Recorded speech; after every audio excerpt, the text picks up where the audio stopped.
Good evening, everybody. Welcome to your Not in Our Rangers podcast. It's Friday night. We've been away for a week and lots has happened in that time. Do you know, last Friday night it was a takeover. Since then, we've had Monday, we've had Kevin Thirlwell joining. What's his name? Purdy? Can't remember his name. And Purdy. And Purdy joined as director, sporting director and technical director. And then yesterday was the big announcement, or lukewarm announcement, or an announcement, whatever you want to, because we get into the pod as the night goes on, of Russell Martin as our new manager. It's been a big week. You know, I was thinking about it as I was walking out for a walk earlier. Is it one of the biggest weeks probably it's happened in Rangers in decades, actually, as how much happened in 7 days? Ricky?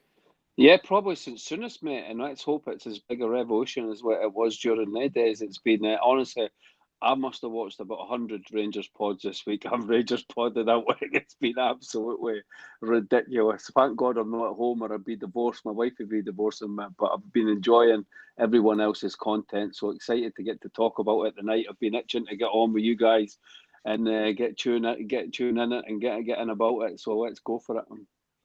As it's been a constant, there's been so much happening. You know, like you've kind of tried to watch some of the pods, but there's so much you can keep up with it. And obviously, this is the one that's going to tell the most interesting content. So you didn't want to steal all of that. So Scott, how's your week been? Scott done a little 5-minute video. If anybody's seen it, there was viewer on it during the week there on YouTube as he was out walking around Paisley. Never got assaulted once.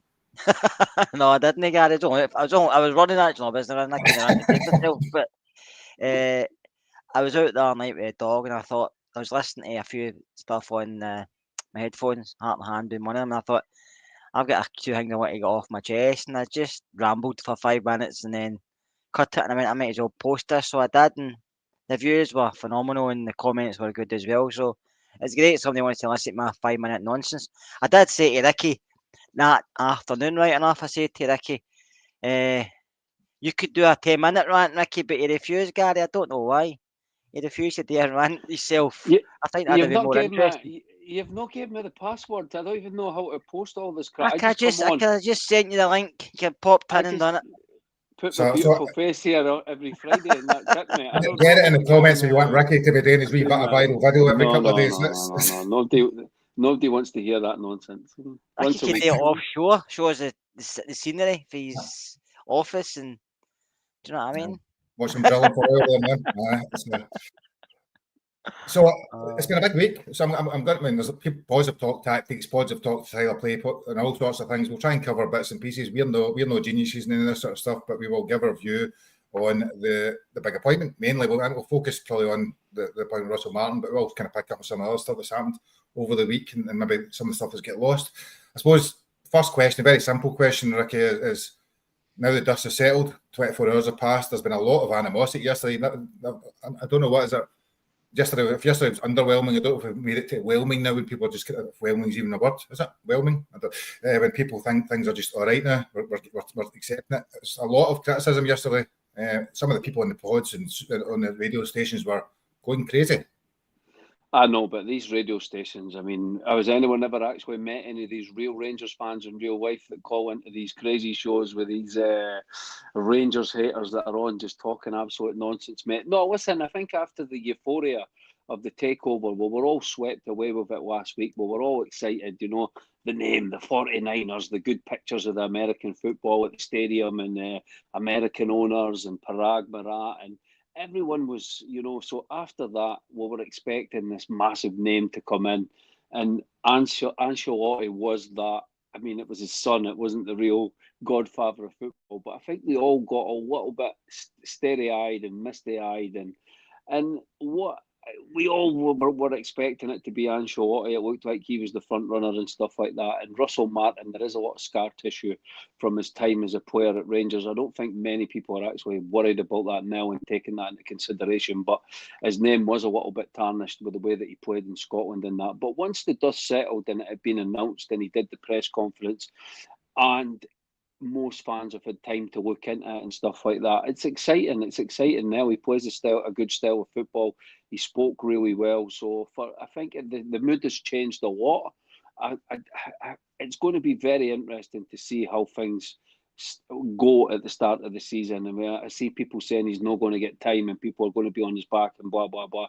So we'll have to see how it goes. So it's going to be very interesting. But as the dust is settled, and if you've looked into Martin, he's going to try and play a good style of football. And you've got to get behind it. No matter who it is, any manager is a risk. It can go one way, it can go the other way. Ancelotti was a huge risk. He'd never been a manager before. So let's get behind it, get behind Martin, and hopefully we can get our club back and start seeing some good football, Gary. And Scott, just suppose your initial reactions now that he was appointed at 8 o'clock yesterday morning, which is a very early time for an announcement. Yeah, it was, Gary. I mean, as in my Lurton was trying to keep updated with it constantly throughout the day, but it's... Listen, I was probably like everybody else. I was kind of, you got the takeover announced and you think, like, these guys are coming in, they're maybe serious people, but maybe get carried away with the Ancelotti name. I think I did. I mean, I was looking for kind of a romantic appointment, do you know what I mean? It's like, you're wanting somebody with I'm not saying a big name, it's somebody like a figurehead type of thing, do you know what I mean? You're thinking, these managers getting linked and you think, this is quite interesting, but then you get Russell Martin and you think, really? But see, when you look into it, and I watched a few Southampton games as manager because I watch a lot of English football, but especially Swansea, and he did play a very attacking style of football. I mean, it was good to watch at times. Defensively, they were poor, but that's nothing new for us. Nothing new at all. So all I can say is, you just have to wait and see what happens. But I'm actually now, he's digested it for a couple of days, quite happy. I'm happy we've got somebody in, somebody to try to take us forward, because that's where we have to be. And if you look back with the last few managers we've had, can he be any worse? That's the way I'm looking at it, Gary. I'm trying to be more optimistic. I'm thinking, can it be worse? And come on, Gio, Beale, these guys. I know Gio won a cup, come on, won, but domestically we were poor. So can it be any worse than that? The only thing that probably worries me is it's another 4-year deal, wasn't it? He got. Why do we not do rolling contracts? Just in case it goes tits up, because you know how I like the managers. Because they won't accept it, Kerr. They won't accept it. Nobody, Russell Martin's not going to accept a 1-year rolling contract. No, I understand that. I understand that. I understand what you're saying. I understand what you're saying and everything like that. But it's very, I mean, he was still getting paid today. Southampton have just on Monday stopped paying him from his last job when he got sacked. Because these guys, this is the way their living works. You know, they sign 3-year contracts, and if they get sacked after 2, they still get paid the last year. It's the only job in the world where you still get paid if you're shite. It's amazing, is it, as a manager? But that's it's very difficult to get. Neil Lennon did it with Celtic, but it's very, very difficult to get a manager to sign a 1-year rolling contract. So I suppose one of the things that probably was talked about a lot by podcasts and by media and Rangers fans beforehand was that we wanted a British head coach, right? So one of the things that kind of talked about a lot before Ancelotti kind of came into the frame, and the argument was that we had a number of foreign managers and they didn't necessarily work because they didn't know the identity, they didn't know the style, didn't know the kind of culture shock that is Scottish football. And Russell Martin is that. He's a British manager, Scottish manager, arguably, for his 29 Scotland caps. And I suppose if we were looking at a British manager, other than Gerrard, who else was there? No, it's a good point. And I actually said on one of the pods earlier, I changed my mind from Kevin Muscat, and I actually thought the rebuild was that big that we needed a British manager. And I absolutely loved when they were speaking at the press conference, the way that they interviewed Russell Martin. We were speaking about it before we came on air. After one of the first or the second interview, they told him to go away, watch all the games from last year, from Christmas time, and then see what he can see good and see what he can see bad in the squad. Obviously, Felwell probably had an idea after what Ferguson gave him the big spiel where this player's shite, you need to replace this player. So he had an idea of the situation with the squad. So that was very interesting that Martin had to come back. It's all presentations now, computers and stuff like that, but he absolutely bamboozled the board where this is what's wrong with the squad, and it obviously aligned with what Felwell was thinking. Stuart's obviously not involved in that much, so that was great that they're on the same page. So, and there was a really interesting interview where Stevie Clifford did a great pod after the press conference. It was only small, and it was brilliant. He actually said that they were speaking to Martin offline, and he said, look, he's absolutely aware. Don't think that he doesn't know how bad the squad is. We need pace, we need power, we need energy. We need a bit of muscle in there as well. So the fans were telling Russell Martin as well on the day. He's thinking, what the hell's going on here, man? Who are these journalists telling me exactly what the squad needs? He's getting used to the fan media early. But it was good to hear Clifford say that Martin knew he was down to earth and he knows all the problems with this team. So hopefully the players that are going to come in, we don't have much of a window to get these players in, but hopefully that we're going to see that quite early, that they're different. In the past, we've just been signing players like Baz Rami. We're looking for number 6 and we brought in Baz Rami on the window. None of this has made any sense. And you can see that when Niels Coppin was an absolute disaster. I'm glad he's out of the picture. We'll probably speak about that later. But now, hopefully, we're bringing in players that suit an actual system. So even in the future, if Martin doesn't work out, the squad should be there for another manager that plays that style of football that's maybe got a bit more experience to come. I'm not sacking Martin already, but you get the point that the whole club is going to be a lot more joint up. So in the future, it's not going to look completely crazy, and we need to rip it up all the time if we do get rid of the manager. So there's a lot of positives from the press conference, the way Felwell spoke, the way that fan media spoke after the press conference. I took quite a lot away from it. So excited to get this all started, Gary. No, I'd agree. Thanks. So, Scott, I suppose the same question. I say the argument around the British manager versus a foreign manager, and let's not be, would you call that one? It's not necessarily about the country they're born in, but there is an argument that the most successful Rangers managers, coaches, etc., had understood the country and some of those kind of idiosyncrasies that we have. You can look at it that way, Gary, but football's changed that much, hasn't it? For when maybe Souness came in or Walter took over, it's the first time it's changed that much, football, and it's more worldwide. It's now there's more money involved, and it's just totally flipped from when we were young. So listen, I think he deserves his chance. Listen, his record's actually not too bad. I know people look at it, and I looked at it myself, but it could be better. But sometimes, because we had a takeover and we had new owners, it doesn't mean we've got abundance of money to give to manager. Some managers that we spoke about ourselves, other people spoke about, they might be totally out with our budget. They might not want to come to Scotland. I mean, there's all different factors, and you have to give Russell Martin a back head that he knew as soon as he knew Rangers were interested, he kind of nailed his colours to the mast and says, "No, I want that job." So he's looking forward to coming. He wants to do a job for the club, and I know people like to say he's at MK Dons, he was at Swansea, Southampton weren't great, but Southampton's a hard task coming up for the English Championship and staying in the Premier League. Very hard, just the way the money's went, and the gap's going to look bigger down there.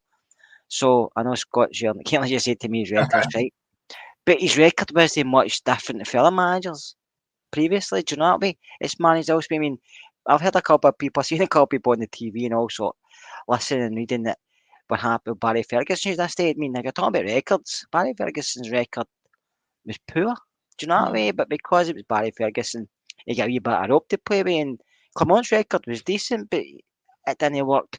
So I think we can only just judge him with results. That's all we can do. We can all sit here and moan and groan, but it should be him. It should be him. And I mean, I said it earlier, I'd probably wanted somebody else at the end of the day, but if he actually comes in and does a job for us, we'll be sitting here happy as Larry and no criticise him. And I will say, it's one of the things, Rangers fans, we do love to criticise everybody, but I think for this season, see if we can get behind him and the new board and new staff and stuff, I think they could be light at the end of the tunnel. Well, I'm hoping there's light at the end of the tunnel, put that way. But I think this season maybe it's slightly different. See, sticking with that, right? So I was thinking of this earlier on. So he's managing the League One in England, which is a hard physical league. He's managing the Championship, which is again is the type of league it is. It's 46 games. It's a robust league to say the least. And he's obviously managing the Premiership, but perhaps unsuccessfully. What we've talked about in the last couple of years, and we've talked on this pod many times, is the challenge we've had with Gio, Clement, and arguably Gerrard as well, with guys that could do well in Europe, but didn't necessarily succeed when it came to the bread and butter of domestic football. Do you know? And in some ways, my question is, has his record actually more adaptable to domestic football than those three potentially was? Yeah, well, on paper, I mean, listen, Gary, let's get into the nuts and bolts of it, mate, right? He wants to play out from the back. He wants to play a bit like Ange Postecoglou did when he came to Celtic, right? That's the way that he wants to play. He wants to play fast, aggressive football. No Tavel, no be running to take throw-ins anymore, taking half an hour, right? So on paper, we all understand exactly. I mean, look at last season. I remember Bailey Rice played the game last season as number 6 man, right? And yous were at the game, and every time he got the ball, man, it was statues in front of him. Nobody was moving. Every front player was hiding behind. I can't remember the team it was against, but they were hiding behind the players, right? And he will not stand for that. He wants the players to be fit. He wants them to be running around. He wants them to be aggressive. The only thing is with the way that he wants to play is he needs the right players to be able to do it. They brought in 3 or 4 absolute gems, and that he got lucky with that because that transformed their season. We need that. He needs the players to be able to do it because, listen, let's be honest, the players that we've got right now, could you imagine Butland trying to play the ball out to split centre backs that are Suter and Proper? Okay, Proper's away, but, trying to play out from and then the team just gets on us and then scores a goal and we're losing 2-0 and it's like, what are we trying to do here? So that's the flip side. If it works, it's going to be absolutely amazing. It's going to maybe take a bit of time if we give them the right players. It's going to be exciting to watch. It's going to be fast. The tempo's going to be high. We're going to be aggressive. We're going to press high. It all sounds amazing on paper. And I saw a few Southampton fans. They've been brilliant the way they've been speaking about him today. It's very difficult. It's harder for Russell Martin to play the way he wants to play than it is for Pep Guardiola because Russell Martin's trying to do it with players off Wish and Timu. Pep's doing it with superstars like 100 million. There's another 100 million. Oh, he's shite. There's another 100 million player. We can't give Russell Martin 100 million players. We can give him 5 million players, and he's going to have some good players that he's inheriting, like Raskin and Viste and stuff like that. So if it works, it's going to be brilliant. And forget about, listen, all that win percentage. Michael Beale's got the highest win percentage as a Rangers manager. Why everyone's stat shaggers all of a sudden and we're all excited? 50%, 40%. Like who gives a shit about that, man? He's coming in to manage Glasgow Rangers to try and play a certain style that we've not seen since Gerrard was here. And this style should actually be even better than Gerrard's style. That's the only thing you need to worry about. You don't need to worry about he had 40% win rate at Southampton. Russell Martin knows, even when he won 25 games at Southampton, he drew 7 matches. Russell Martin knows that that's not good enough in Scotland. Even the best run he had, he's not daft. Felwell said the same today. They know that they need to win. That's all they kept saying. They weren't saying they were going to win the league. They weren't saying they were going to do this. They know they need to win. So let's get behind it. Forget about, this percentage. He did this here. He did that there. We can look into that. But the proof is going to be in the pudding when he comes to Rangers. And it's all about the players that we give him. If we give him the right players, that will be magnificent. If we don't, then it's going to be a struggle for him. No, I'd agree. There was lots of comments here, Ricky, about rants incoming and all that stuff. You never went full blown rant. It's a positive pod. There's no need for a full blown rant at this time of the season. See, on that, Scott, there's been lots of, and Ricky mentioned their style of play. I've been fascinated with this whole style of play nonsense I've been hearing for days, as if all of a sudden that whole keeping the ball and passing and attacking is something wrong with it. It's going to go horribly wrong. Brendan Rodgers plays similar style of play. Guardiola plays similar style of play. As this whole host of players. But it made me think, what was Walter Smith's style of play? Walter's style of play was just win matches. Listen, Exactly. I remember Walter used to get the goalkeeper to do the long kick up to McCulloch to flick it on a good few times. During a game. So, listen, that's a problem. Football has changed, and everybody is an expert nowadays. Everybody's got different opinions, and that's right. That's the way it should be. We've all got different opinions, but I'm just happy Gary getting results. I'm not one of these guys who want to, if I don't play well, it doesn't interest me. I've heard people saying I'd rather play well and lose and play bad than win. And I think that's just nonsense. At the end of the day, football's about results. It's about winning cups. I don't care if many times we play against Celtic, the Malters team, and they have most of possession, but we come away 1-0 winners and stuff like that. And you don't remember finishing second. Do you know that way? It doesn't matter how well you played, you don't remember finishing second.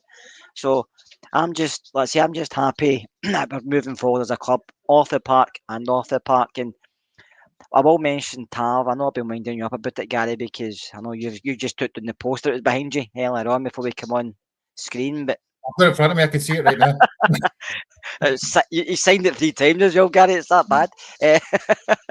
But no, I think people are concentrating too much on Tav. I think Tav will be away at the end of. For me, he stayed too long, right? That's just my opinion. I think he stayed at the club maybe 2 seasons too long. But Martin mentioned him the other day, but I don't see him playing every week. The way I'm reading between the lines, I think he might play every so often. I think he will be club captain. I think the games he's missing, he'll make somebody else captain. If it's Raskin stays, it might be him. If they bring somebody else in, it could be them. But I don't see him playing as many games as he had. And I think he's played all these games over the past because of poor recruitment and stuff like that. He's had to play the games because he did pull us out a lot of holes. I mean, I know his legs are kind of gone. He can't give us the same numbers. But I think he will be involved next season to a point. But I don't see him playing every single game like he's had because I think Russell Martin's covering that. No, I Kerr, 100%. do you not think that's why Josh Milligan's a smart signing? Like a guy for Dundee, young, share the workload so that he can learn off Tav as well. So you've got like Tav's playing 25 games, he's playing 30 games, something like that.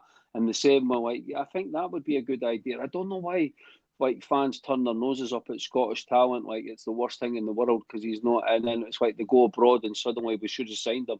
I think Josh Milligan's a no-brainer. He's a freebie. You keep Sterling. Sterling's going to be staying because he's injured again, but you're not going to see him for 3 months. And then if Tavernier's staying, which he probably is, then you've got a young fullback that has got the potential to learn off him and play games. And Mulligan gets up and down the park. I think he'd suit Martin's style quite well. That's one I hope that we execute in the next few weeks. I mean, we all want Tav to go, right? But he's just not going to leave. Somebody's have to come in and buy him. Like, somebody's have to come in and take him away and offer him the money, what stuff like that. He's got a year left. He's probably going to sit tight for that season. You can't just tell players to go nowadays because they've got a contract and they'll sit tight. And it's kind of airtight with a player. They've got agents and having to do work for them and make it very difficult for clubs to get them. So, listen, I'd be happy if he wasn't here, but he's going to be here. So I think, like I said earlier, I think he'll play some minutes. I think he'll miss some games. And I think I would be happy Milligan coming in, Ricky. I think he's a very talented player and I think he will get better. And we have to sign guys for our league because one, they know the league, and 2, they'll help us go forward. Do you know what I mean? Because it doesn't always have to be somebody for a foreign league. It doesn't have to be somebody that's costing a lot of money. Milligan's a very good footballer.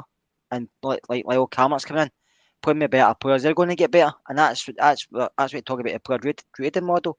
So I think we're going to have to be clever in the recruitment, and I think we will be with Thelwell and Purdy. Yeah. No, I mean, I don't want to talk about Tav because it's a pointless story. You know, at the end of the day, he's got a year left in his contract. He's going to be there. He's played 50 odd games a season because we've no damn day to replace him for the last couple of years because he's been injured. Exactly. You know, Exactly. Same as Dessers, they have to play because all the other players are injured all the time, and that's what Thelwell needs to fix. Priority number 1. No, definitely. So, see, talking about style of play, Ricky, I do think, I mean, there's been all sorts, you say stat shaggers, but I suppose there's all these guys on Twitter tactics that seem to know everything about the way people play and all the stuff that goes with it over the last couple of days, telling you how they know, the read pass between the lines, the aggressive press, all that other nonsense. One of the things, obviously, in Scotland is we've got the ball anyway. Do you know, we've got the ball 90% of the time, or 80% of the time you're attacking. It's about just being able to do something with it, which is one of the things, being quicker, being a bit faster, being a bit more aggressive, and less of the side to side.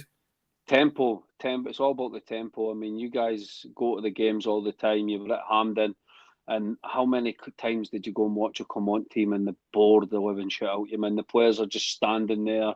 There's no movement. The midfield, we're just punting it long. Like, the thing is, Raskin's really good on the ball. Like, Raskin, for me, I hope we can keep him. Like, he's playing for Belgium tonight, which is massive, by the way, because they had Tielemans and the other boy, Nana or something like that was back tonight.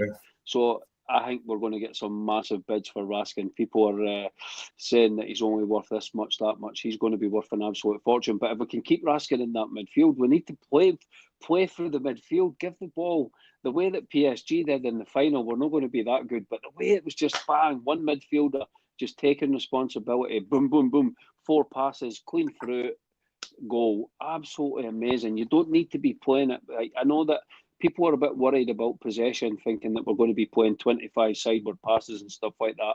And from what I'm led to believe, he does like to actually break through the lines a bit faster than that. But I think the point is with the movement and the tempo, because you can do that in Scotland, and that's how you take teams apart in Scotland. Like we were competitive against Celtic last year, but against the rest, we were so easy to play against because it was so slow.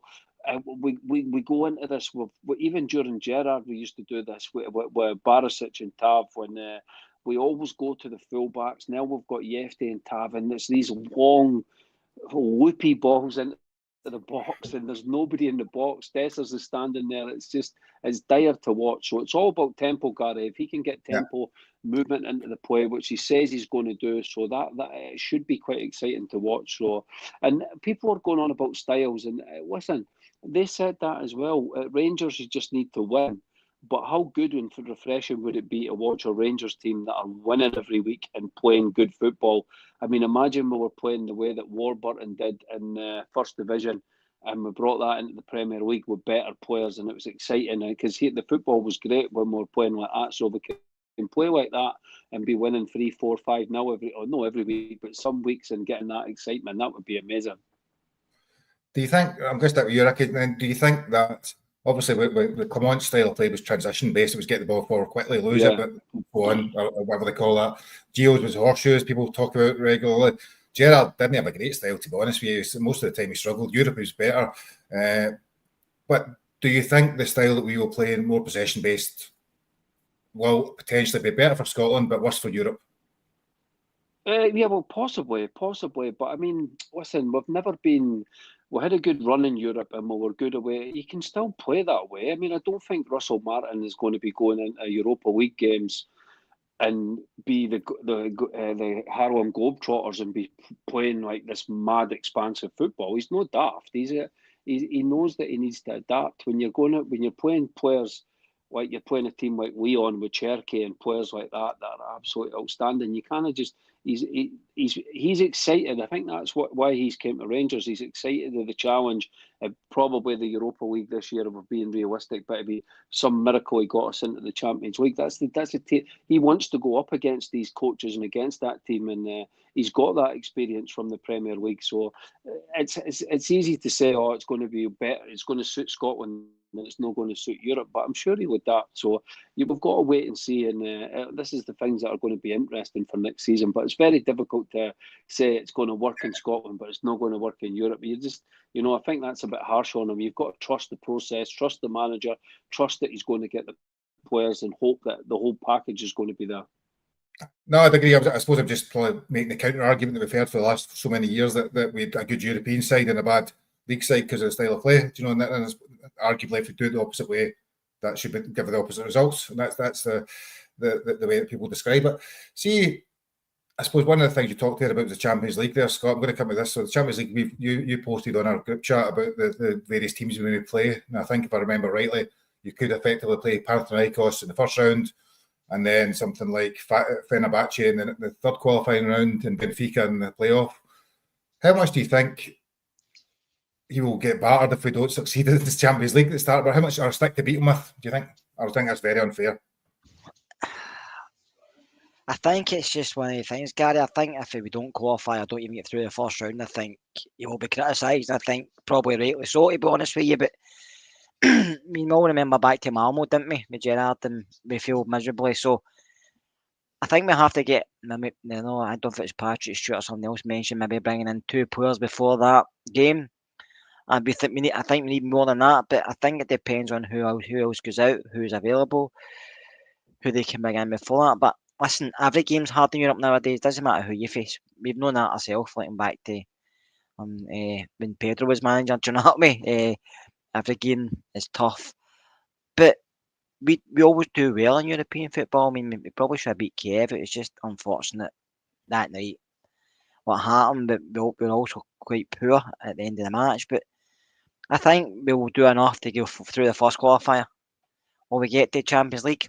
I'm 100% sure. I think it's just a lucky draw in how we are squad-wise at that time. But as long as we can get to stay in Europe, even in Europa League again, but we have to get through the first qualifier, Gary. If he doesn't get through the first qualifier, then I think there could be rumblings. I don't mean it's not going to happen to him, but I think fan-wise, it could be rumblings because the season probably not even kicked off yet, and we're out of Europe. Do you know what I mean? No, I'm going to stick with you because I've seen this comment for Ross, who's on the chat tonight. Good to see you on the chat, Ross. But I think this is interesting. It's maybe one of the things that I wanted to cover, but probably useful to do it now. They've paid 95 million to buy the club. They own the club. Do you think it's been quite interesting how they've not been swayed by the court of public opinion in the same way that they maybe were, or the previous board maybe were as Rangers fans, and how much that may take some getting used to, I suppose, from fans' perspective? I think fans of all clubs give their opinion, hope the board or somebody's listening to them, and I think because we get so many fans, we think they should be listening to us all the time, and every fan thinks they know right. I think I know right. You think you know right. Ricky does. Everybody watching thinks, well, I know something different. I know it's true. So, but they've put the money in, haven't they? I know they're obviously looking for a return at some point, but we have to just trust these guys. Listen, they come into Leeds. I remember coming to Leeds and they appointed Jesse Marsh. He was a failure. But then they appointed Farker and that's him back in the English Premiership. Will we stay there? Who knows? So they're going to come here and they're going to invest. They're going to try and win stuff. They want to make a mark in European football. They want Rangers to do well because the better we do, it's better for them. So I don't think they're going to come here and know what to take us forward. Do you know what I mean? So I think we have to trust them. And I think sometimes sticking to their guns is, you know who's there. You don't want a board to change their mind just on fan persuasion because at the end of the day, we're only fans. We're not paid a lot of money to say, right, he should be here or he shouldn't be here.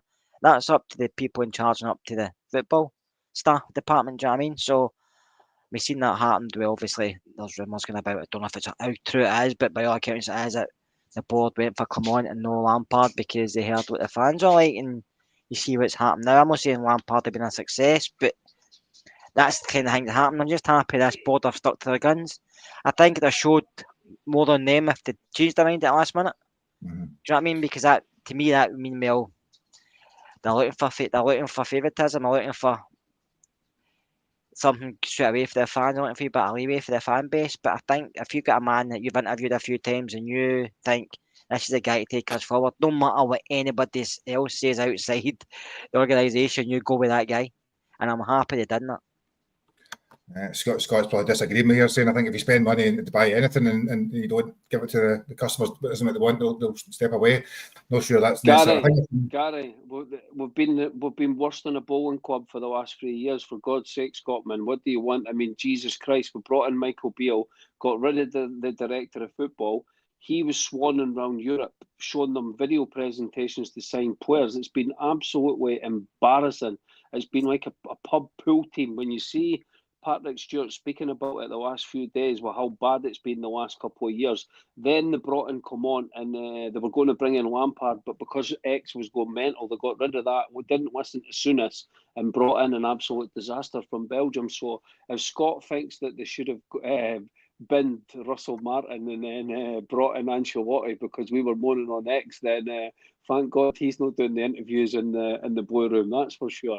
Finally, we've got the grown-ups in charge of Rangers. We've got a proper director of football that was wanted. We've got Dan Purdy, who's a technical director that was very highly thought of. Even Felwell couldn't believe that he managed to hire him. They've chosen the manager from the interview process that was very, very stringent, that they think can and put the team that they want to see, that the fans want to see. Let the adults get on with running Rangers, for God's sake. Our supporters can have opinions. Listen, if it goes tits up, we'll be on their backs, we'll be giving them pelters. That's never going to change at Rangers. But come on, you've got to let these guys, they've just spent 95 million, let them do it their way. The way that it was done before didn't work, so let's give them a bit of leeway and hope that we can get our club back. Because if we kept doing things the way that it was done in the past, we're never ever going to catch Celtic, and that's just a fact, Gary. Yeah, no, and I'll just see this comment from Mark, so I'm going to stick with you in that. So you talked about Kevin Thirlwell starting on Monday, and he's done a few interviews, obviously with the press conference with Beale, just seen that in the chat, with Russell Martin, and he's done his own interviews, and he done one with Patrick Stewart. You know, he also talked about Dan Purdy coming from Everton and how he's surprised that we got him because he was so highly regarded and so many offers for other clubs. I think there's been, as you said, you know, it's not even about the head coach. That's only one part of the jigsaw. Having those other parts has been kind of crucial in seeing them in action this week. What's been your view? No, brilliant, absolutely brilliant. And I said to you before we came on air, I loved how low key everything was. I absolutely loved that. It wasn't over the top. There wasn't this big, we're going to do this, oh, we're going to invest this, it's going to be this, it's going to be that. I agree. Patrick Stewart's the only one that's a little bit like I don't know. I don't want to slag the man. I hope he's doing a good job, the CEO, but that accent does grate on you a little bit when you hear him speaking. But Thelwell did a great interview on Rangers TV today. He says that he knows exactly what needs to be done and he's going to get his feet right under the table, get to work straight away. I've heard he's a workaholic and his work ethic is absolutely nuts. So that's good to hear. Dan Purdy is the guy that he wanted, and they've got that relationship. And Dan Purdy, Everton tried to keep him, so it shows you how highly they thought of him. He's brought in some great players for Everton. And you can see, look at Everton. Everton was an absolute disaster with Sean Dyche. They changed manager to Davy Moyes, and suddenly it all clicked. And these players that Dan Purdy and brought in suddenly were absolutely fantastic. So it just shows you, even in the Premier League, Everton, you have to get every single piece of the jigsaw right. If one piece is not working in that circle, then the circle just disintegrates, and you've seen that at Everton. So hopefully they can bring that here, and we can get our club back, Gary, and start winning matches and start seeing the sort of football that we want to see. So I'm excited. It's going to be, the only thing is it's starting to do your head in already. I don't know about you guys, but the transfer rumours are going to be... I know, but like it started already today. There's like 5 names already. It's just like, look, just give me the players with a jersey. Like, I just wake me up in August when it's all done. I know it's exciting and stuff, but it's also a bit annoying because there's so many players and there's so many people in the know. We're signing this Connor Cody and this player and that player. I like the players just to arrive at Rangers and then they've got the blue shirt and then it's like, right, brilliant. He's a right back. He's a winger. He's this. He's a goalkeeper. So that for me is the way. And I think the club is going to be like that. I don't think there's going to be many leaks, but in the past you've had a lot of leaks going on. But I think it's going to be quite watertight and it's going to be a very interesting summer. That's for sure. Definitely. I'm just want to pick up this comment from Smoke. If we get to Europe, there's going to be issues. Now, Patrick Stewart was out today saying there's absolutely no issues at all. There's already guaranteed. It's not a dual club. There's no dual group structure or whatever you want to call it. They've got investors from both Leeds and Rangers. They've got some investors, but there is no link other than that. So I don't believe there is. I think Patrick Stewart made it quite clear. The SFA has told them there is no issue with Europe, no matter what happens. So I don't think that's anything to worry about. Scott, see, sticking with Patrick Stewart and Thelwell, so there was a few things he said. The new owners accelerate the plans, don't change the plans, I think was the wording. There's more investment now and probably than there would have been if the new owners hadn't come in, but they were still going to invest. There was lots of candidates, but only one person was actually offered the job, I think he said. And basically, the more you win on the pitch, the more money you generate. It's all very simple things, but that was kind of the key points that Patrick Stewart talked about during his interview. Listen, I just try to keep the phase words out, aren't they? It's just what they all say when obviously a new manager starts and new owners come in. Let's say the proof will be in the pudding when the season starts and we start watching games in the park. That's where we're most interested in. That's where I'm most interested in. I mean, Patrick Stewart, I'm actually glad to see him talk about other stuff rather than slagging the fans right enough for bringing up tifos, which he usually does. But listen, I'm excited for Thelwell and Purdy. I think the boys are 2 good appointments. And listen, I could be sitting here in a couple of months' time and saying I was wrong, but it's good. I'm just good to see the club moving forward. I was getting fed up with what's happening. We were stagnating. We weren't moving anywhere. Yeah. And we were more hoping for stuff to happen as actually happening. But now we've got guys in place who are trying to make things happen. Do you know what I mean? So I'm excited for that, and I can't wait till the season starts. Listen, it might turn pear-shaped, and we'll be here in a year's time going through this whole rigmarole again. But it might not. It might actually be competing and challenging. And I'm not going to sit here and say we're going to win lots of stuff. I'm not going to sit here and say we're not going to win anything. I think it's exciting, Gary, and I'm looking forward to it because personally, Russell Martin, I don't really know the guy, obviously, but I don't like some of his woke ideas and stuff like that, and that's just my personal opinion. But football-wise, what's that? No, vegetables are fine. It's his other stuff. He's a member of the Green Party. It's stuff, but football-wise, his ideas are very clever and very good. but it's just how it transforms on the pitch. I mean, we could all sit in here and say we want to play this way, we want to do that, we want to break lines, we want to press up high, we want to dominate this area of the park, we want to do. But it's how it transforms when we're watching on the park, especially at home. And then if we can get that transforming apart and win most of our games, and if we can beat the teams we should be beating, then we'll be happy, because last season we've only beaten the teams we should have been beating. That's no disrespect to other teams. It's just we should be beating teams like St Mirren and Dundee and people like that, because you look at our squad compared to theirs, you say to yourself, right, we should be beating them. But we weren't, but we were beating Celtic.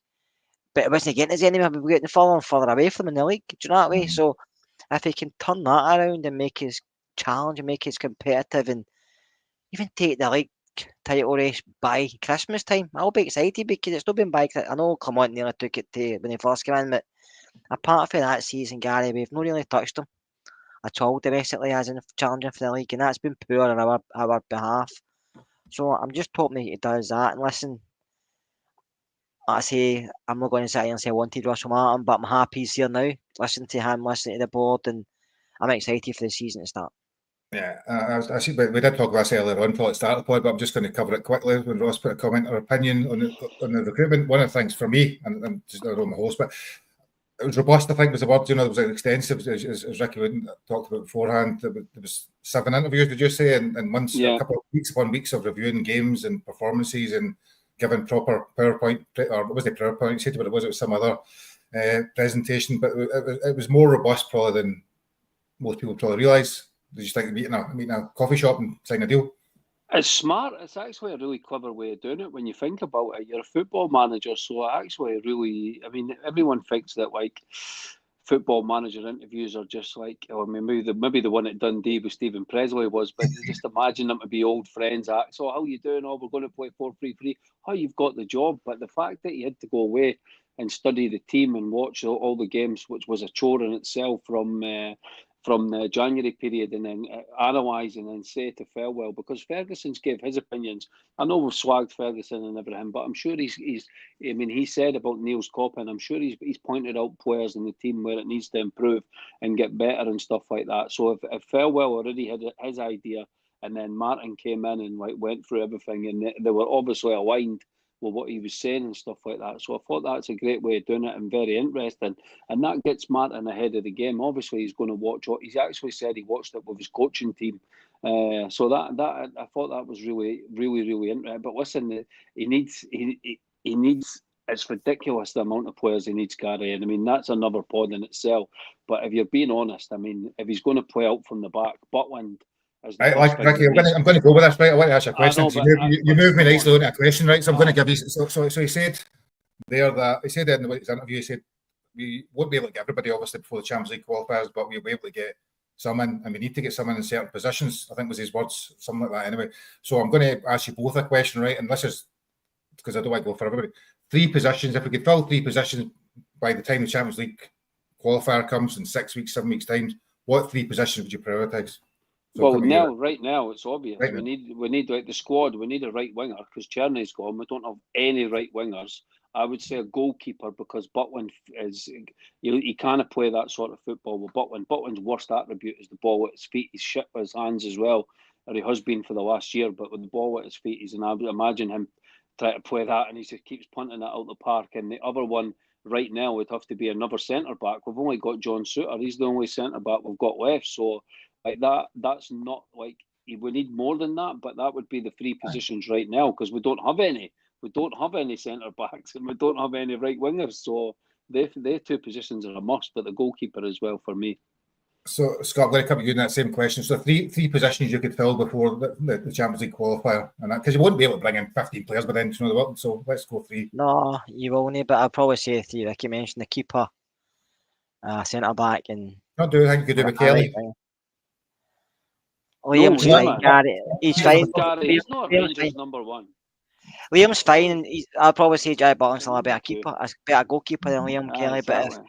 But if Martin puts so much emphasis on playing for the back, which he has done previously, he likes his keeper to get involved. And I don't want Butland passing it to opposition strikers every couple of games and being a goal or 2 goals down before we start. So I think we need a I'm not saying we need a better keeper, but we need a goal, a football playing keeper. A ball playing keeper. We need somebody who's good with a ball with their feet. And, do you know what I mean? So, the boy at St Mirren had on loan, Zach Hemmings, he's a decent keeper, but I don't know where he's on. I think it was Middlesbrough. I'm sure. I think so, but we have been linked with Angus Gunn, haven't we? I'm not too sure about him either, but I don't know.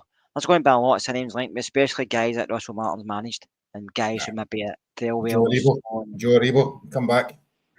I like Joe Aribo, to be fair. But guys like Thelwell's brought in maybe as well, who's, you know what I mean? So, but I just think it's the three positions. But we need to probably look at every position, Gary. But I think centre back, keeper, and right winger definitely. Unless you want to Ross McCausland, which I like Ross, but I think he's depth. No, I'm going to come in a minute. And so, no, I'd agree with you. I think certainly centre back and right winger would definitely. Goalkeeper, I suppose, what I was trying to say for the first qualifier. Would you be all right to get by with Butland or Kelly if there's a more position? So for you, Gary, you answer your question then, because if you're not choosing the goalkeeper, what other position are you choosing? You know, my other position would be left winger. It's left winger or Rabbi Matondo. Left as well. You're right, because we've only got Rabbi Matondo and Cortez, and Cortez has got all to do. He was terrible at the end of last season, and so Matondo's just an absolute no for me. Like. Although he is one of our key international players for Wales, I think, isn't he? So, but that does move us on. Probably the second point that he made was there may be some players that surprise us, or surprise him. Sorry, and you know, football's littered with managers or players that are mints with one manager, but become decent when another manager comes in. If there was three players in, right? Let's think three players that you think that have maybe not have the potential, have not shown anything really up to now, but could turn it around under Russell Martin. So for me first, okay, I'll go with. I hope Billy Rice, because Billy Rice in the 6. I like Connor Barron in the 6, but I don't think. I think Connor Barron's a squad player, but I think Billy Rice has the potential, if he's got movement in front of him, to pick the lines and be that number 6 that Martin could. I don't know if he's got the physicality, but he can maybe grow into it. When you still need to bring in another number 6, but he would maybe be one. Igaman for sure. I think Igaman, with the right manager, obviously he doesn't speak Arabic, which is a problem. We've still got this guy, it's still the coach that's going to be here forever, but Igaman for sure. And then one more, no, I wouldn't say Barron. Like, I think Barron is what he is. He's no suddenly going to get fitter and stuff like that. It's going to be a player that gets fitter. Cortez, maybe. I'm excited about Wild Cameron, but I'm not going to say him because he's a new player that's coming in. I want to see him and Raskin in front of the number 6. I think they could be excellent together as 2/8s, but I'll say Cortez, if he can get him fit, maybe we can see something, because they're about the ones. The rest all I want sold, so that's about it. Scott, so any different ones in there? So you've got guys like Rabbi Matondo or Bajrami or other ones to put into that mix? I think Bajrami will be away. I'll probably say Danilo. For what we spent on him. I don't know if he's going to still be here, but for what we spent, Cortez as well. I think give away a bit of slack. He's always injured, but when he has been given game time, he's been poor. And I'll say this for a laugh, Gary. Tav, no. 20 goals next season. Tav could actually work quite well in Martin's system, because he likes one of his fullbacks to go inverted, and he likes one of his fullbacks to stay in the back three and like defend when he's pressing high. So he might probably say Anciala. I think he's ball and ability. I think he's a good passer ball, and I know he likes to pass for the back, and I think he's got attributes to his game he might like. So maybe see him playing more. Possibly. I mean, Cortez is a tough one because nobody knows what he's like. Rabbi Matondo, I don't see anything really changing him, despite the fact people have tried for years to make him be the player that they think he could be. He's never shown it. Ridvan, he looks like he's on his way, doesn't it? So there's not injured all the time. He's injured all the time anyway, and so if somebody takes him, that's a bonus. There's probably not a lot left really. You'd say Danilo's a good shout. Agaman obviously has got the potential, but where do they fit in? So Ross McCausland was the other one I thought you might have said. Do you think so? But I'm assuming you're thinking there's no place for him in the team still going forward. Nah, it's very, very hard to see. I mean, look at the drop off between him and Cherney. I mean, Jesus, it's hard to see that they were actually playing the same sport last season. I mean, to be fair to McCausland, he never really got that much of a chance. He was played out of positions in the games where he came in, but I don't think Ross McCausland's good enough to be a Rangers player, if we're being honest. I think he's a player that if he leaves Rangers, he'll be, within 2 seasons, he'll be playing at Queen's Park. He might get like the same as Greg Docherty. That's the sort of level we're speaking about for McCausland. He's very lucky that he's been staying in squads and that. He's definitely not an option for us going forward. Seen somebody there, Kieran Dowell. I don't know if he's got a future. No, you can take money, man. If there's money from Birmingham on the table, we need to take that money from him and Davies while it's still there, before he's going to run his contract out. If they're going to give us $3 million for they to snap the hand off and reinvest that in the squad, for sure. I've heard that's offer, but I don't know if it's true. If it's not true, then I think there might be a guy that Martin might like as well, because I think he plays the type of way Martin wants to play football. He can keep the ball, he can pass, he can move. It was just who's never played in these positions that's his strongest when Clement played him, and that's why he looked like a fish out of water. But I'm not sure he will be here. But listen, if he is here, then he'll probably be given a chance everybody else if he wants to keep him. But I think with players there, they want to try and get them, because obviously he wants players off the wage bill. And I know they said 20 million, but that's on what they're putting in, if that's all for transfers. But obviously we've got a budget that was lying there before the takeover was confirmed anyway, and then obviously other players you can get out the door, even wages wise or like transfer wise, there's going to be money coming for that as well. So I think we'll have quite a decent sized budget. I'm not saying it's going to blow other teams out the water, but when we're asked that question, you don't want to mention how much money you've got, because that's just telling the opposition teams how much you've got to spend, you know, that way. So I think there's a lot of players in that squad we don't want, but I don't think you can get rid of 10, 15 players in one window. I don't. Players, like I said earlier, players have got a bit of power. If they don't want to go, they don't have to go.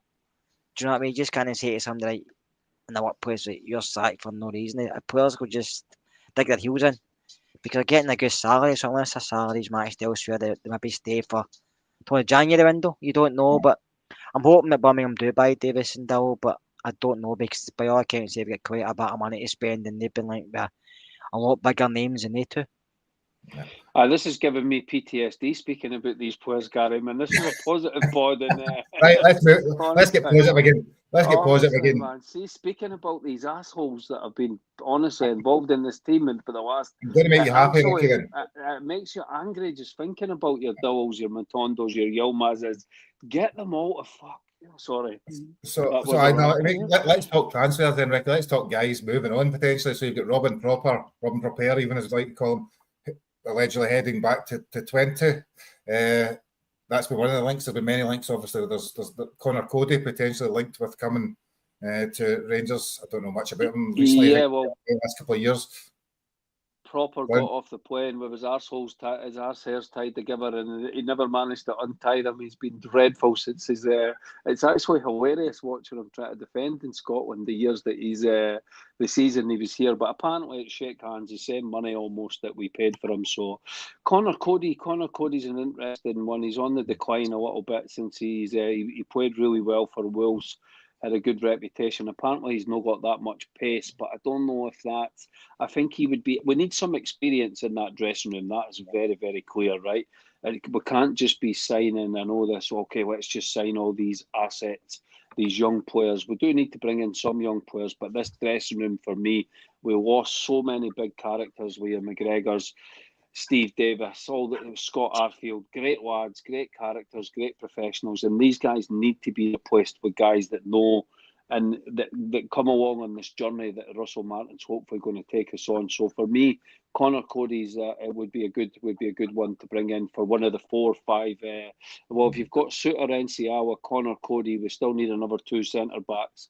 Hopefully starting centre backs. So, but for me, I'll be happy to see that. Interesting money. Connor Cody's probably been on his career to actually even afford the wage. Well, you know, we're never going to be paying over 30 grand. So it's going to be, the offer's probably going to be 20, 25 grand a week. That's as much as we can go.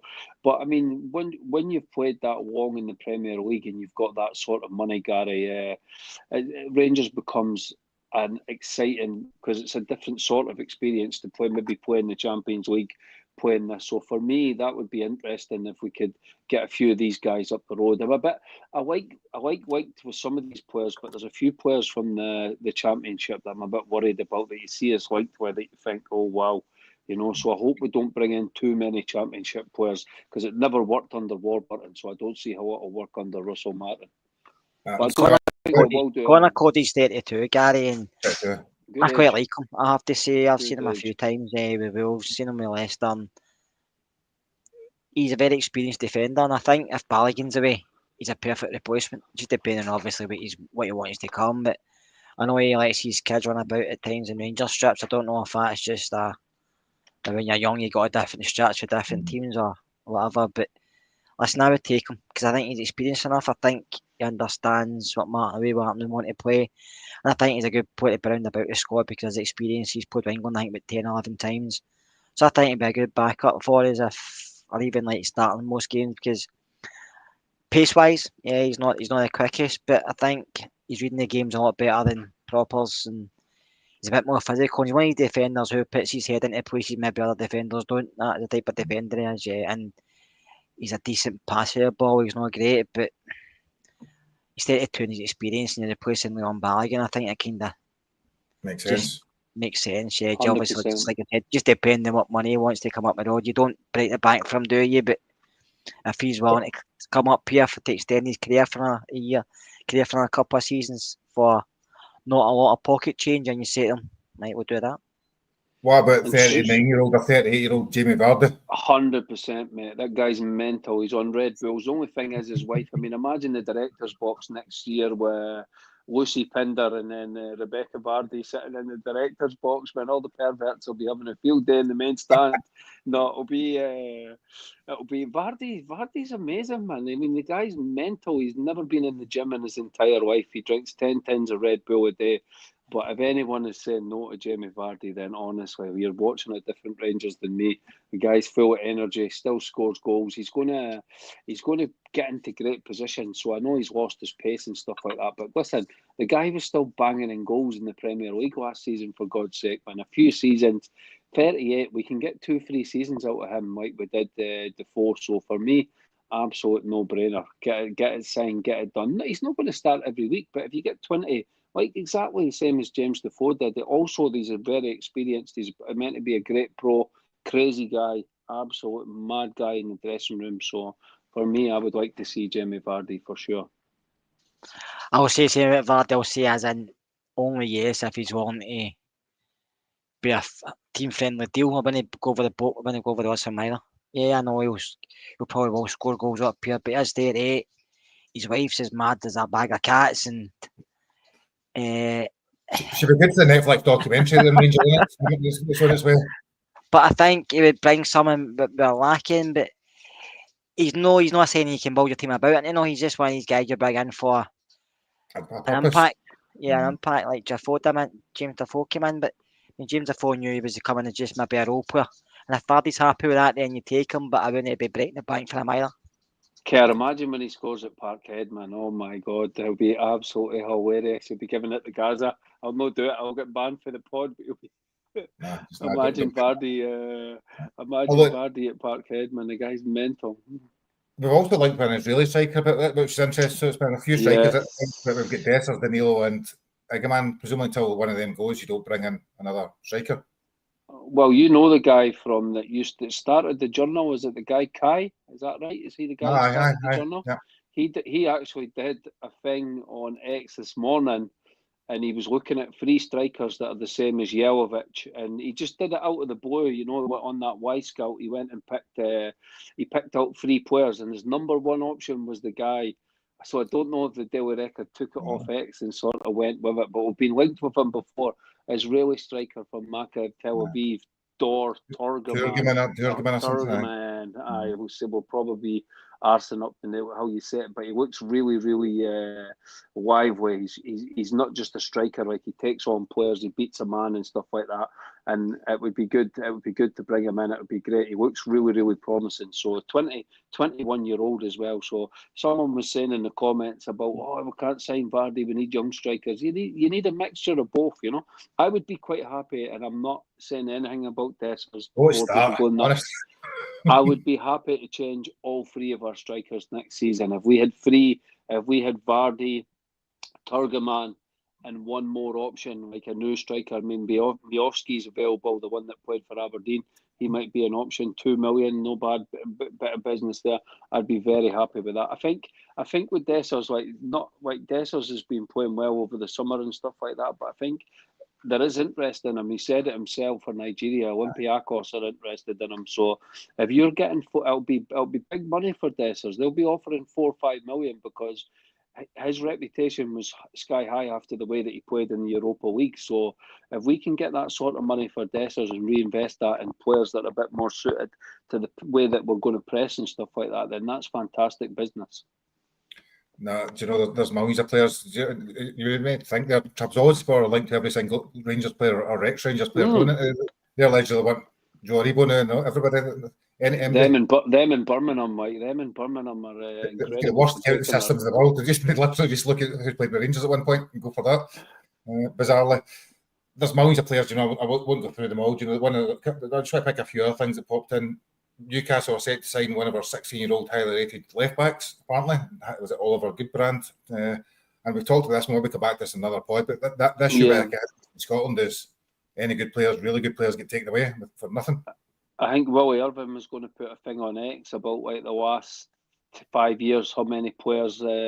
JD's one that's with his niece. I think he went down to West Ham, and it's just getting ridiculous. I mean, I don't know if you saw the way that David Edgar spoke to Kevin Felwell about the academy at the press conference. Did you see that? No. I watched that. I just basically said it's completely shite. He just basically What's the point having it? What's the point? He said, look, the academy is a joke. He says it's a complete. We're not producing any players. We're not producing players that are assets. We're not producing players. But to be fair to the academy, right? I was having to think about this after I watched that David Edgar interview, right? If things had been normal like 20 years ago, we could have a Rangers team now with Patterson, Billy Gilmore, the guy that went to Man City that was playing up front. So this is the problem: is the players that are good enough to play for our first team just keep getting taken away. People keep taking them away. So you are reaching a point where, and Willie was actually arguing with a lot of people on X tonight because he doesn't like it when people attack his academy, you know. But it's quite mad that what's the point in it if people are just taking away our best talents and we're not going to be producing any players for the first team? Then it reaches a point where it's like, what's the point, guys? No, and there's that boy, was it Rory Wilson or whatever it is, with Aston Villa. There's 17 of them that have been and gone, and if they might make it, we haven't get the benefit of it. I suppose just before we finish the pod, because it tends to come up, the new Rangers away top was released yesterday morning, can't remember. What did you think? I thought it looked cracking. It's probably one of the better. I've not purchased it yet, but it looks really, really nice. Yeah, I think I will be because I've seen a lot of photos and a lot of different people buying it, and £80 is a bit steep, but it's probably average going for a football top nowadays. Unless I think Adidas ones are 90 or something. I think some are even touching £100, but I will buy it when I get the chance. But I really like it, Gary, I have to say. You're going to get it over in Cyprus, Ricky? Yeah, the PHK. Everyone's buying them different sites because the Rangers charge an absolute fortune. It's like £10 delivery or something like that, which is too dear, mate. I buy a top like one a season or that's max because I never wear them. I buy them and then I absolutely never look. They're hanging up in the background. They go on hangers, mate. I can't remember the last time I actually wore a football strip, to be honest. So, but I will buy it. I will buy the home one. I like the home one. I quite like it. So I'll get that when I get back to Cyprus. But the away tops, I never buy the away tops. It's they're bringing out 4 apparently. What's that all about, man? Do you know what was really nice? I hadn't seen it till today. Was the goalkeeper away top? That looked cracking. Was it kind of very black? Nice. Yeah, it looked beautiful. Absolutely stunning. It actually looked good in the boy for Aston Villa, wasn't it? Martinez matching him in goals. Someone said that. He's off to Man United, mate. He's so I've heard, Ricky. He's a bit of a Looney Tune, right enough, isn't he? He's mental. He's absolutely mental. He's good crack though. He's good. He's the sort of shit houser that you need. Him and Vardy in the same team would be good. One up front and one in the goals. It'd be like a mental hospital, Ibrox. He's a character, do you know, and we even talk about the English Premier League because you could go on forever about your Grealishes and Ange, Postecoglou, and all the Chelsea's PSR. Can I ask why is Rangers fans getting upset about the Gravy Guzzler getting sacked by Spurs? Have a word with yourself, man. Who gives a shit? Honestly, everyone's acting like he's their uncle on X. Spurs have sacked that Postecoglou. Why did they sack him? Who gives a shit, man? The guy is absolutely incredible. The stuff I was reading at night, it was mental. Who cares about Ange Postecoglou and Tottenham Hotspurs? They're welcome to each other. They're a shit club, shit manager. Move on. That is a rant. And that's an awesome way to finish the pod, Ricky. That is brilliant. So in a week, I suppose we've had lots of positive words from Patrick Stewart, Kevin Thirlwell, Russell Martin, and everything. It's been lots and lots of words. I suppose the only thing that's going to matter is in about 46 days' time when we play our first game of the season. So there'll be between now and then there'll be signings, there'll be platitudes, there'll be people talking, people criticising, but the proof will be in the pudding in 7 weeks from now when we actually start to play games again. Until then, Gary, I need the football, mate. I'm absolutely Club World Cup. Club World Cup. Watch that one. That's gonna be great. I want Russell No Martin. interest in that, Gary. No interest. No interest in that. That's only for teams that can beat charges like Man City. I think team charges and not getting done. Crystal Palace are getting dimmied a bit because their owner owns another club. Do you know what I mean? See if you're part of the blue group, whatever the Man City's called, you get away with murder. So that money for the money they've got. It's crazy, mate. It's a pod on its own, but it's so corrupt. How can they chuck Crystal Palace out with the way that these teams are spending money right now in the Premier League, and poor Crystal Palace win the FA Cup and they chuck them out of Europe? Honestly, have a word with yourself. It's so corrupt. It's so sad for the fans who were brilliant in the final and stuff like that. I know it's pathetic. Football is at the top level, mate. Is absolutely shocking how bad it is. Aye, and there was a one. We could do a whole, as you say, could do a whole show in English Premier League, but there was some PSR things kicking about. Nobody knows what it means. But Chelsea can spend 300 million. Apparently, the team can spend more than them. Weirdly, well, the women's team. City signed Haaland, so they've done a 119-month contract or something just to wind it up, as in to say they know they're not getting done. Whereas Everton are getting done, Forest get done, but don't touch Man City because they've got the money coming from the Arab state. It's corrupt as anything, by the way. That's how it's shocking. It's that's how I hate. I watch certain games, obviously, but I don't watch much of it because I just think it's corrupt a bit. Same with Champions League. It's not just a European football league that they didn't get, but now it's there. They've got it through the back way. Still call it a Champions League to disguise it, but it's actually just a European league. No, I'd agree. And so, well, we're not planning branching into other teams and other leagues and other in this podcast. We'll all stick to Rangers most of the time. It's always quite interesting when the football season's off to see what's happening. So we've lots of people in the comments, lots of people participating, lots of people watching. So please like, share, and subscribe, as we'd always ask you to do. We will decide. I don't know, Scott. We're probably just doing it weekly over the next few weeks till we get closer. Weekly's better. Weekly's better. That's fine, yeah. If you two want to do it weekly, I can do an extra wee one myself. Or Ricky can do an extra wee one himself, or even you could do an extra wee one yourself, Gary. There's 2 million pods. There's about 2 million Rangers pods going over the same thing, man. Every Friday's good. Go with that for the next few weeks till we get into the kind of pre-season and maybe into the first friendlies, then we'll maybe come back with there. So obviously there's big signings, lots happening. Certain weeks we may come back, but we will be back next Friday. Thank you everybody for watching. It's hopefully been an enjoyable podcast for you.